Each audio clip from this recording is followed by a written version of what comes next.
The Play Mornings with Steph and John replay. Good morning, world. It is April 9th, 2024, better known as the second day of the John Show because Steph is still in Texas having a doggy of a time. I think that's Texan talk, right? I have a question. Do oatmeal raisin cookies count as a healthy breakfast? I mean, they don't technically have anything unhealthy in them like chocolate chips, unless are raisins just full of sugar? No, because they're grapes. Even if grapes were full of sugar, they're dried. So there should be no sugar in raisins, right? I'm only asking because for the past week, without fail, every single morning, I have had two.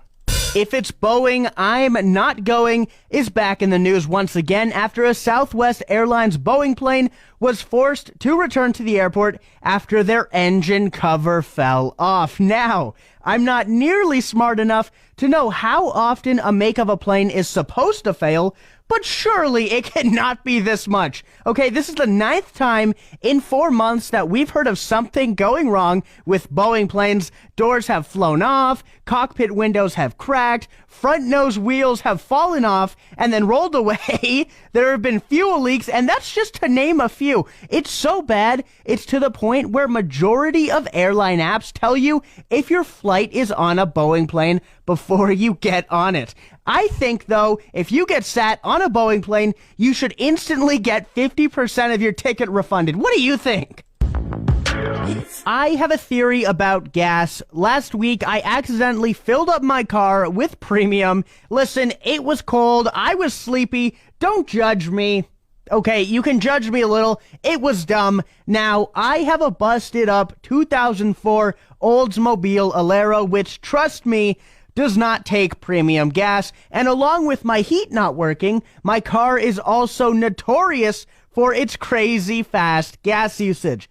But since I put that premium gas in my car, not only has it been seemingly running smoother, the heat works about 50% of the time now, and I have not had to fill it up since then. So, my theory is that they are doing something to the regular gas to not make it as gassy. What is it that they're doing? I'm not sure. Have I found any evidence supporting my idea besides my one-time experience? No. Have I found any evidence against my theory? Yes, tons. Like, that's all that's out there. Am I beginning to talk myself out of this conspiracy with the more questions I ask? Yes. Yes, I am. When is the best time for me to send an email is something I'm sure we've all pondered before. As somebody who sends probably 45 emails a day, it's certainly been on my mind. Well, science has backed it up. You should send emails at 9:15 on Tuesday morning if you want someone to read them and reply quickly. A study showed most people respond to incoming emails in the order that they arrive, giving no more priority to an email from their boss than one from someone they don't know. The researchers said a good time to get an email read and responded to would be 9:15 a.m. on a Tuesday because the worker will have dealt with the backlog of mail from over the weekend and they will be looking at things as they come in. And you know what the best time to ignore an email is?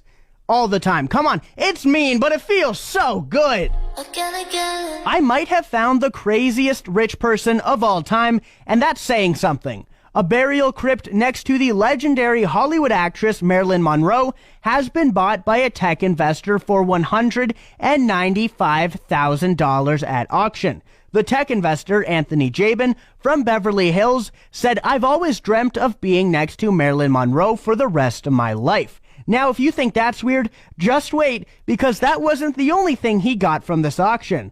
He also bought Hugh Hefner's old used round bed and Marilyn Monroe's bathing suit. Now, there's nothing illegal about what he did. Trust me, I looked, but doesn't it feel like something that should be?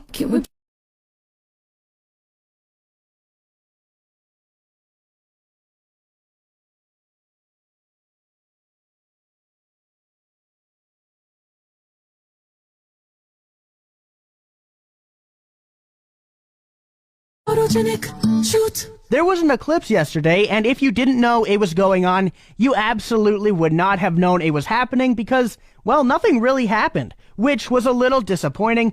But within the seemingly uneventful eclipse, I developed a love for space that I didn't know was there. I'm telling you, from 12 o'clock until the moon wasn't in the sun's way anymore, I was just staring at this thing, and tried as I might, I was unable to get a good photo of it, and I probably took about 45 different ones, some through the glasses, some through the welding glass our guy in the sky, John Tupper, gave me. Shout out John Tupper. I even tried just taking a photo of the sun without any protection. By the way, I would not recommend it. But since I have this brand new fascination, and I have a platform to abuse my power like this, I want you to send in your eclipse photos, or just photos of the eclipse that you've seen. You can send them over on our socials, Play 103 Radio, or text in to 780-791-1037.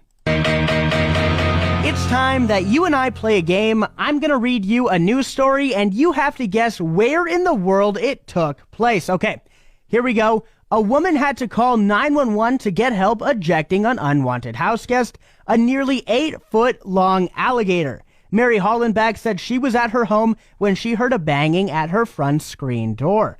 I thought it was somebody else who didn't live here trying to get into the wrong house. I got off the couch and came around the door when I was face to face with the biggest alligator I have ever seen, Hollenbach told the media. All right.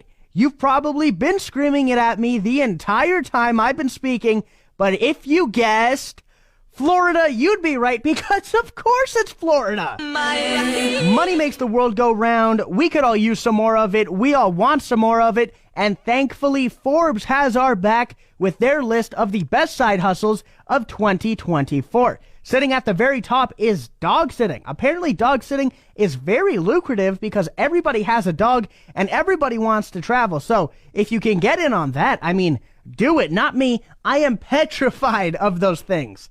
Others include blogging, mobile car washing, and podcasting. You know, for a finance company, those answers left a lot to be desired. So I found some of my own that I'm going to graciously pass on so we can all get rich. Did you know you can call a car dealership and ask if they need drivers to bring cars back? That's a thing.